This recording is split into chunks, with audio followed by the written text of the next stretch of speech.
Assalamualaikum warahmatullahi wabarakatuh. Perkenalkan, nama saya Usli Fatujana dengan NIM 2341104020093 dari kelas 2 PAIB. Di sini saya akan membuat video untuk memenuhi tugas akhir dalam mata kuliah Ushul Fiqih dengan dosen pengampu Bapak Ishak Suryanugroho. Ya, langsung saja dari pengertian Ushul Fiqih. Jadi berdasarkan pengertian Ushul Fiqih menurut bahasa itu, ushul fikih itu berarti sesuatu yang dijadikan sebagai dasar fikih. Dengan demikian dapat disimpulkan bahwa ushul fikih itu sebagai rangkaian dari dua kata, yaitu idlafah. Secara sederhana berarti dalil-dalil bagi fikih, atau dapat juga dikatakan ketentuan umum bagi fikih. Jadi fikih menurut bahasa itu berarti paham atau tahu secara mendalam. Fikih secara istilah adalah ilmu tentang hukum-hukum syara atau mengenai perbuatan dari dalil-dalilnya yang terperinci.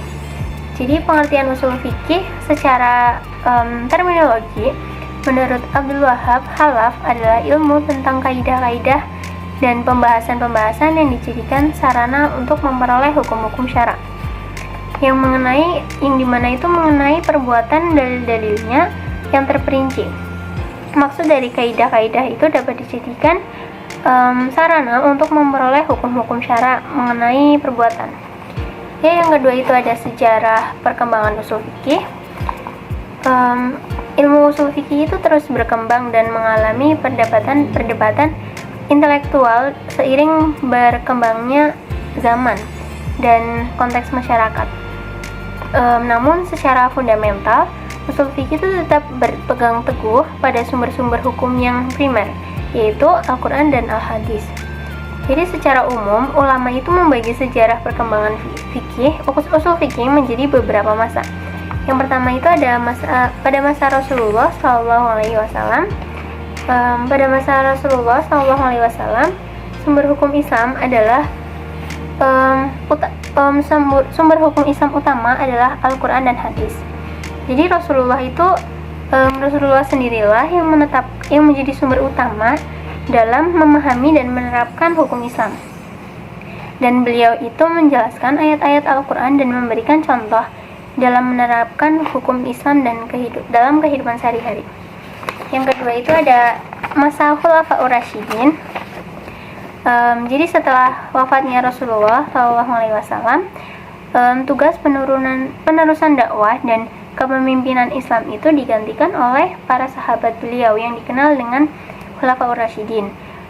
Pada masa ini, para sahabat itu berusaha untuk mengumpulkan dan memelihara hadis-hadis Rasulullah serta menerapkan hukum Islam dalam kehidupan bermasyarakat. Yang ketiga itu ada masa tabi'in, tabi'ut dan tabi'in. Jadi pada masa tabi'in, tabi'ut dan tabi'in itu ada pergumulan dalam memahami dan menerapkan hukum Islam semakin kompleks. Hal ini tuh disebabkan karena semakin luasnya wilayah kekuasaan Islam dan semakin beragamnya kasus-kasus hukum yang timbul. Ya, untuk mengatasi permasalahan ini, para ulama mulai mengembangkan metode istinbat hukum Islam secara lebih sistematis atau lebih tersusun. Semakin kompleks masalah yang dihadapi umat Islam, harus diiringi dengan kesadaran untuk terus berpegang teguh pada tali agama.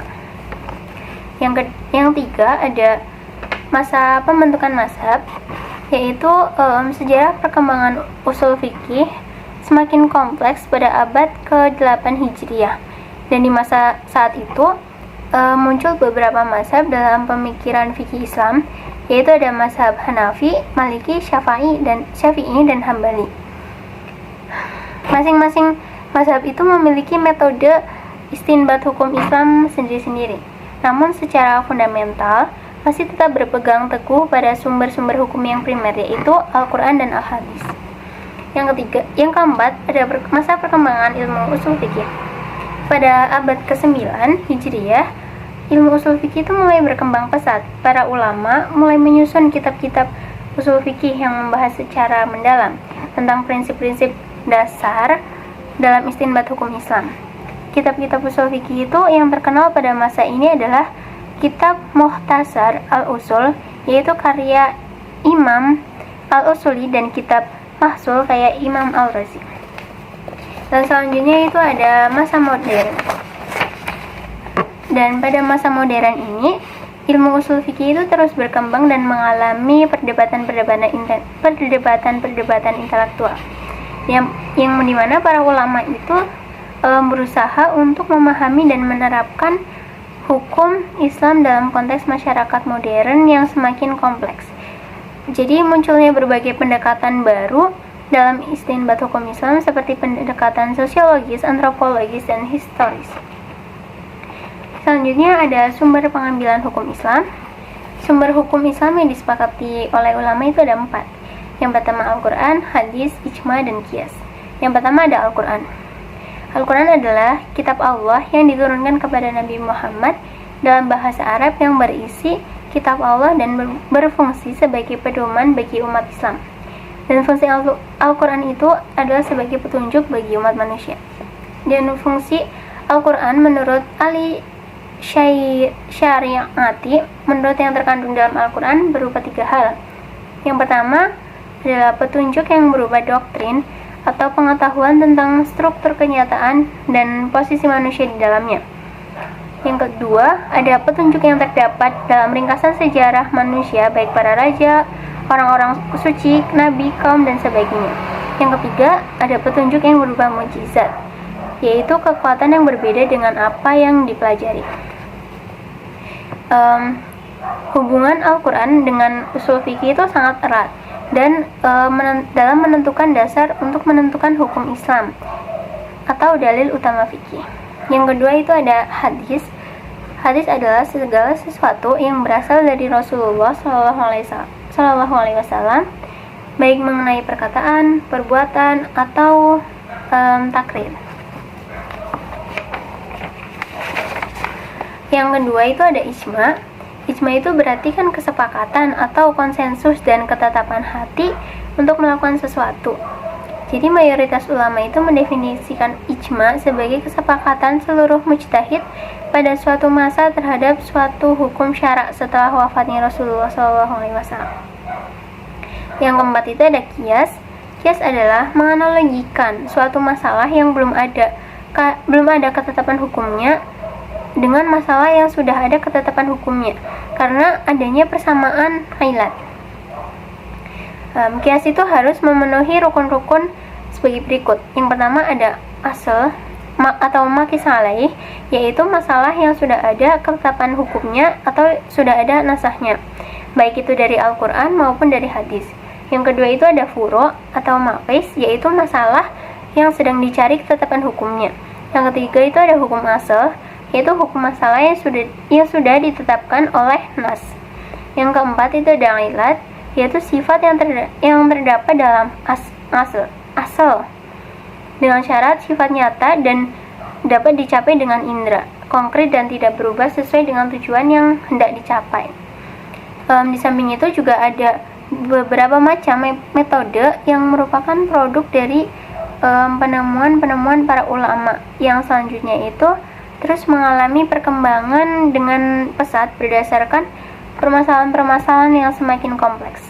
Di antara metode tersebut adalah ihtisan, maslahah mursalah, huruf, istishab, syara'u man qablana, mazhab Syahabi, dan syad azariyah.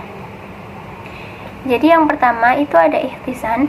Ihtisan itu adalah mengutamakan sesuatu yang lebih baik daripada yang lain, dengan meninggalkan dalil yang lebih kuat kepada dalil yang lebih lemah demi mencapai kemaslahan.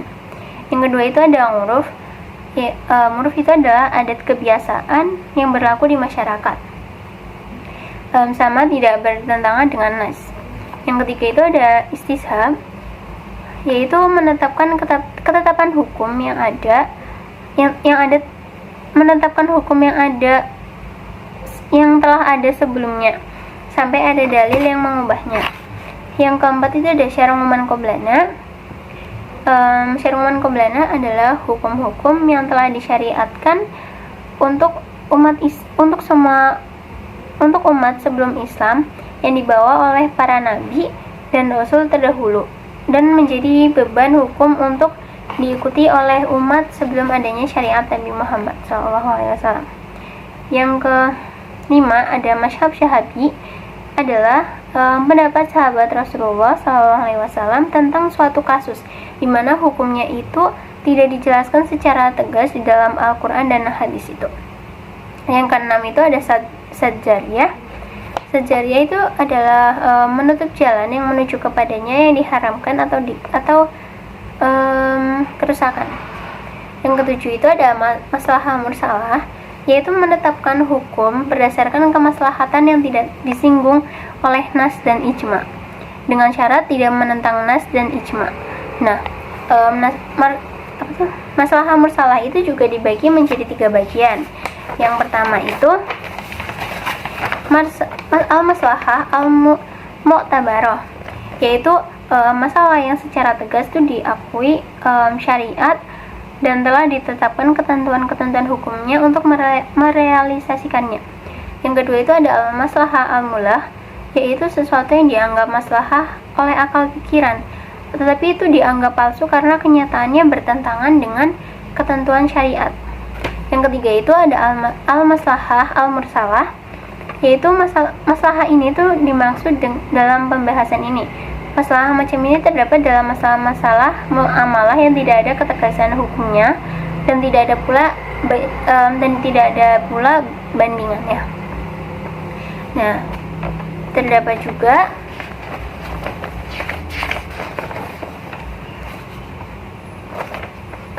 perbedaan pendapat ulama mengenai maslahah mursalah. Mereka mempunyai beberapa alasan yang mereka ajukan. Yang pertama itu ada syariat Islam diturunkan, seperti yang disimpulkan para ulama berdasarkan petunjuk-petunjuk Al-Quran dan hadis. Alasan ini tuh bertujuan untuk merealisasikan kemaslahatan dan kebutuhan umat manusia. Dan yang nomor 2 itu, para sahabat dalam berijtihad itu menganggap sah maslahah mursalah itu sebagai landasan hukum tanpa adanya seorang pun yang membatahnya. Yang selanjutnya itu ada salah syarat-syarat maslahah mursalah. Untuk mendapatkan suatu maslahah mursalah secara sah dapat difungsikan membutuhkan beberapa persyaratan. Abdul Wahab Khalaf menjelaskan beberapa persyaratan dalam memfungsikan maslahah mursalah, yaitu yang pertama, sesuatu yang dianggap maslahat itu harusnya kan berupa maslahat hakiki, yaitu benar-benar akan mendatangkan kemanfaatan atau menolak kemudaratan, bukan berupa dugaan belaka hanya mempertimbangkan adanya kemanfaatan tanpa melihat adanya akibat negatif dari perbuatan tersebut. Yang kedua, ada sesuatu yang dianggap maslahat itu hendaknya berupa kepentingan umum, bukan merupakan kepentingan pribadi. Yang ketiga itu ada sesuatu yang dianggap maslahat itu tidak bertentangan dengan ketentuan yang ada, ketegasan dalam Al-Quran atau hadis, dan bertentangan dengan ijma. Selanjutnya itu ada kegunaan usul fikih dalam kehidupan sehari-hari.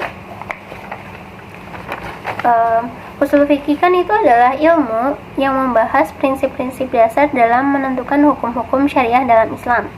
Nah, meskipun seringkali dikaitkan dengan pembahasan hukum Islam yang kompleks, prinsip-prinsip usul fikih ini memiliki relevansi yang besar dalam kehidupan sehari-hari. Di antaranya yaitu yang pertama, memahami hukum-hukum agama. Jadi usul fikih itu membantu umat Islam dalam memahami bagaimana hukum-hukum agama Islam itu diturunkan dan ditetapkan. Dan dalam hal ini tuh mencakup tentang pemahaman sumber-sumber Islam, seperti yang pertama tadi ada Al-Quran, hadis, ijma, dan qiyas. Yang kedua itu ada mengambil keputusan yang tepat. Dalam kehidupan sehari-hari, kita kan sering kali dihadapkan pada situasi yang memerlukan keputusan moral atau hukum. Nah, pengetahuan tentang usul fikih ini dapat membantu seseorang untuk mengambil keputusan sesuai dengan ajaran yang sesuai dengan prinsip-prinsip yang ada. Yang ketiga itu ada menghindari perbuatan yang haram. Usul fikih itu membantu umat Islam dalam memahami batasan-batasan hukum Islam.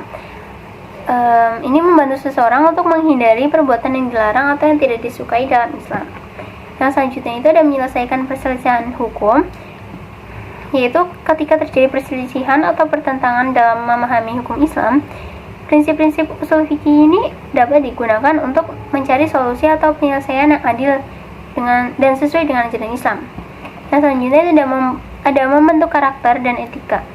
Usul fikih itu mengajarkan juga tentang nilai-nilai etika dan moral yang dijunjung tinggi dalam Islam. Yang terakhir itu ada menghargai keadilan dan kepastian hukum. Dengan kita memahami prinsip-prinsip usul fikih, kita tuh dapat menghargai pentingnya keadilan dan kepastian hukum dan konsentrasi dalam penerapan hukum Islam. Ya, sekian materi yang dapat saya sampaikan. Apabila terdapat kesalahan kata, mohon dimaafkan. Wabillahi taufiq wal hidayah. Wassalamualaikum warahmatullahi wabarakatuh.